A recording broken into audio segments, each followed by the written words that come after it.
ቤተሰብ እኛ እንግዲህ የበዓል ልብስ ለብሶ አንድ ላይ አምሮ ይመጣሉ ብለን በጉጉት ስንጠብቃቸው ቲክቶክ ላላችሁ ዩቱብ ኢንስታግራም ምንም አልቀረኝም እነሱ ስጠብቅ ነበረ ማለት ነው።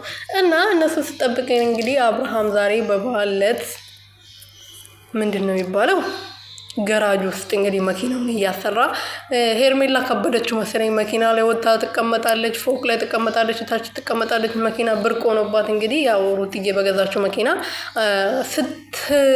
ራሷን ስተካቁላላ ነበረና መኪናው ተበላሽቶ ነው መሰለኝ እንግዲህ ገራጅ የገባው። አብርሃም እንግዲህ ዛሬ ማስታወቂያ እየሰራ ገራጅ ገብቶ መጥቷል። እንግዲህ በአዲስ ነገር ቡታጅራ ሄዶ ከሰዎቹ ጋር ከቤተሰቦቹ ጋር ይመጣል ብዬ ስጠብቅ ነበረ። ከቤተሰቦቹ ጋር ያከብራል ብዬ ስጠብቅ ነበረ። እኔ እኮ የሚገርመኝ ነገር እነሱ በዓለም አያውቁም ወይ የሞተላቸውን ጌታንም አያውቁም ወይ ነው ጥያቄው ማለት ነው። ሰው ይሄ በዓል እንግዲህ የሁሉም ሰው ነው። ጾም ባይጾሙ ራሱ በሃይማኖታቸው የሁሉም ሰው ነው። ጌታ ለሁሉም ሰው ነው የሞተው ነው ከሞት የተነሳው ማለት ነው። እና ለምንድነው በዓል የማያከብሩት ብዬ ጥያቄ ሲፈጥርብኝ ፈልጋቸው እሱ ገና ገራጅ መኪናውን እያሰራ ነው። እንግዲህ ሰላም ቤተሰብ እንዴት ናችሁ? ደህና ናቸው ወይ? ያለው ፈጣሪ የተመሰገነው። በያላችሁበት ሰላማችሁ ብዝት ትርፍርፍ ይበልልኝ የኔ ውድና ወርቅ እንቁ የሆናችሁ ቤተሰቦቼ።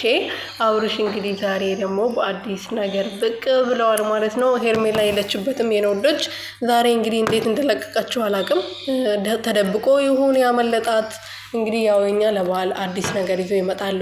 አበሻ ቀሚስ ለብሰው ፈታ ዝንጥ ብለው እንግዲህ ይመጣሉ ብለን ስንጠብቅ ነበረ። ነገ እንግዲህ እንጠብቃለን። ዛሬ ባይመጡም ነገ እንጠብቃቸዋለን። ምክንያቱም አዲስ ነገር ሊኖር ይገባል። ከሩትዬ ጋር ወይም ከልጁ ጋር ወይም ከሄርሜላ ጋር ሊመጣ ይችላል። አሁን ለምሳሌ እስቲ በዓል ነው አይደለ? ከልጁ ጋር ነው መምጣት ያለበት። ከሩትዬ ጋር ተጣልቷል ለድራማው ድምቀት። ከልጁ ጋር ያው ፍቅር ስለሆነ ልጁን ስለሚወስድ አንድ አይነት ልብስ ለብሶ ከልጁ ጋር ሊመጣ ይገባል ብዬ አስባለሁ። እኔ አብርሃምና ልጁ ማለት ነው። እኔ እንደዛ ነው የምጠብቃቸው ነገር ማለት ነው። ምክንያቱም ከሄርሜላ ጋር አይደለም ማሳለፍ ያለበት። ሄርሜላ የራሷ ቤተሰቦች አሏት። ከቤተሰቦቿ ጋር ታሳልፍ።